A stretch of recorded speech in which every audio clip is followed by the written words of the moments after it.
Hello students, welcome to biology e-learning classes. I am Piyali Nag and I will be continuing with your biology first chapter, that is diversity in living organisms.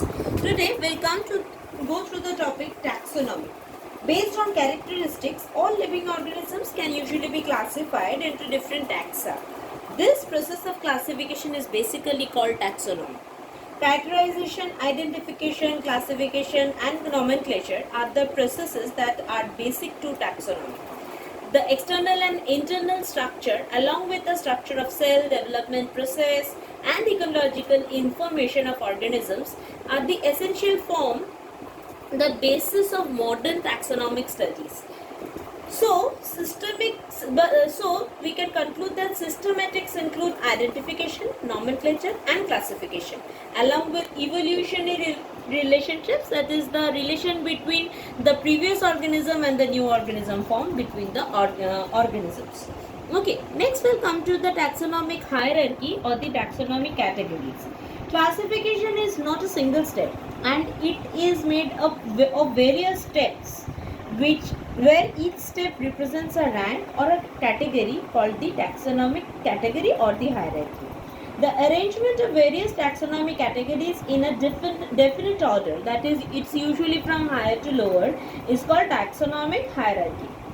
The taxonomic categories are kingdom, phylum, usually the phylum is for animals, or division, it's for plants, class, order, family and species. This is from higher to lower category. Okay, so we can see that kingdom is the highest category while species is the lowest category. Now coming to the details of the taxonomic categories, the first one is the species. A group of individual organisms with fundamental similarities constitute a species. All the members that can be interbred among themselves and produce fertile offspring are the members of the same species. This is the biological concept of species proposed. Okay. Now we can see this is the various example of the species category. Okay. Next we'll come to the genus.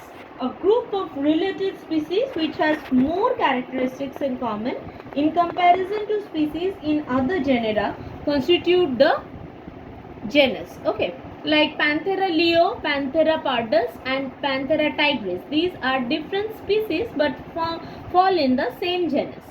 Next we'll come to the family.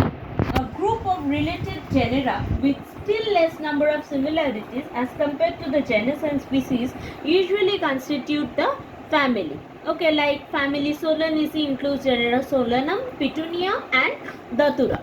Next is the order. It is the assemblage of families which exhibit a few similar characteristics. Okay. Next we will come to the class. This category includes the related orders, that is orders that have some characters in common. Okay, it's like class Mammalia includes the order Primata and Carnivora. Okay. Next one is the phylum or the division. The class that have some common characteristics constitute the next higher category, which is the phylum for plants and phylum for animals and division for plants. And coming to the last one is which is the highest rank of the taxonomic hierarchy is the kingdom. All animals belong to various phyla are assigned to the highest category called the kingdom Animalia. The kingdom plant includes all plants from various divisions. Okay.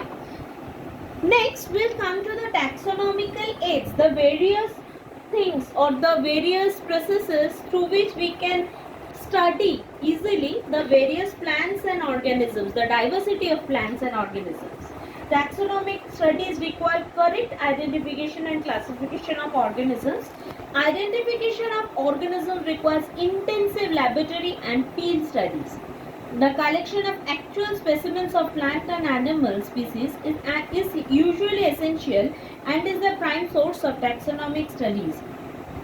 So there are various aids to study these.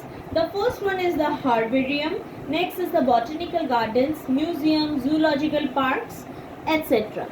Coming to the first one, that is herbarium. Herbarium is a storehouse of collected plant specimens that are dried, pressed and preserved on sheets. It's usually only for plants. Only plants can be preserved in this way.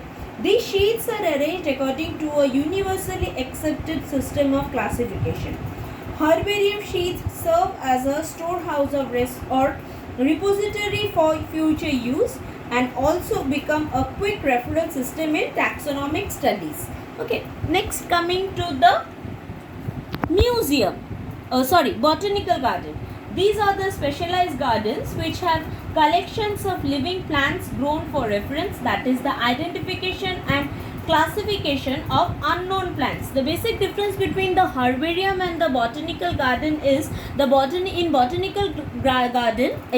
herbarium the plants are dead, while in botanical gardens we can study the plants in living. Okay.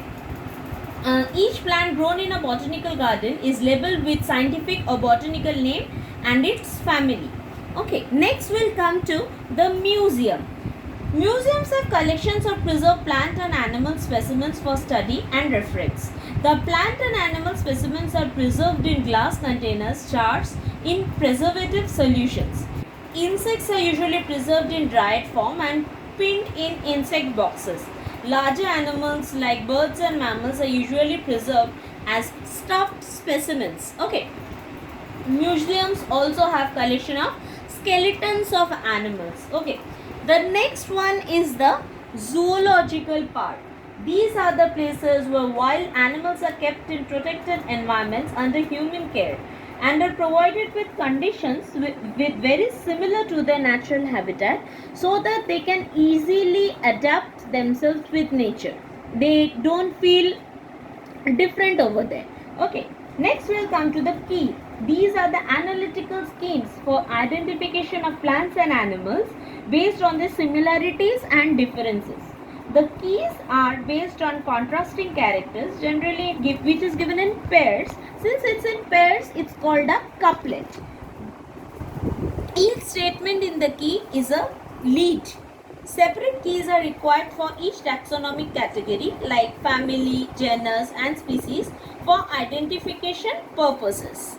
Next we'll come to the flora. It contains the actual account of habitat and distribution of plants of a given area and also provide the index of plant species found in an area. We can also go through the monographs which gives the comprehensive information of any taxa. So, this was all about the first chapter which we have completed, and if you have any doubt in this chapter, so feel free to ask in the comment section through the WhatsApp app. Next day I'll provide you the questions, important questions of this chapter. Thank you.